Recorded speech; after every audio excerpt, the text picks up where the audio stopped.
De acheter le troisième cadeau. 5 € le filet et la gazette. Vous faites le tour du marché de Val-de-Reuil, vous faites le tour du monde. Regardez les Turcs, on a les Kabyles, Arabes, Français, tout. C'est vivant, c'est un marché, c'est l'ambiance. Moi, je prends 3 heures, 4 heures, oui, dans le marché. Un marché, c'est souvent le reflet de la ville dans lequel il est installé. À Val-de-Reuil, 73 nationalités vivent ensemble. Une ville cosmopolite et populaire.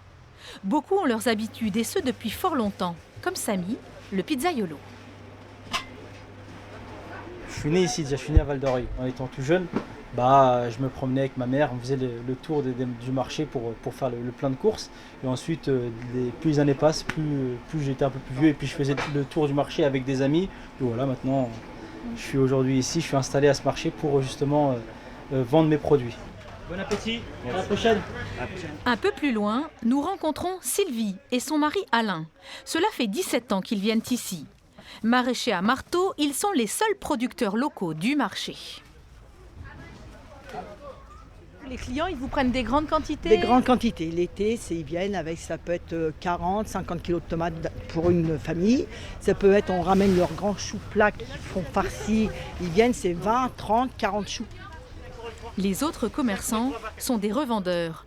Ils pratiquent des prix bas. Il est vrai que c'est pas de saison, par exemple, pour certains fruits. Ouais. Mais si on va voir les 5 fruits et légumes par jour, il y a que sur le marché qu'on va voir ça. Les agriculteurs, c'est vrai que c'est pratique des fois, mais on n'a pas les moyens. Des fois, c'est trop cher. Les prix abordables, c'est ce qui attire la clientèle sur ce marché. Une clientèle au pouvoir d'achat limité, les commerçants en tiennent compte. À Val-de-Reuil, on achète, mais on parle aussi d'entraide. On disons à un client qu'il n'a pas d'argent et tout, il a 2 € dans ses poches, il peut dire voilà, si les pommes là ils sont à 3 €, il va dire à 2 €, est-ce que je peux prendre un kilo, j'ai pas d'argent, on va pas le lâcher par terre comme ça, on va lui donner quand même. Ça va? Moi aussi. Tu veux quoi?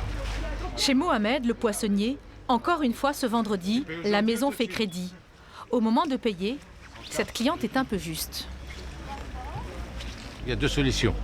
C'est soit je vais retirer une dorade, elle va s'en retrouver avec une, elle va payer 10 €, d'accord? Elle va rentrer à la maison et je sais qu'elle n'aura pas assez.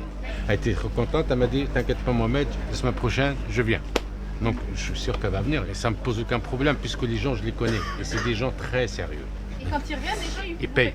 Et vous vous souvenez qui? Non, Mais ils le font. eux ils se souviennent. Ils sont généreux. Et on peut négocier un peu? Oui, on peut négocier. Hein. Ouais, de toute façon, avec le poisson, toujours je négocie.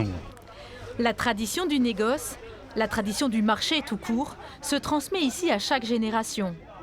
Et avec une population composée à 54% de moins de 30 ans, le rendez-vous hebdomadaire de Val-de-Reuil a encore de beaux jours devant lui.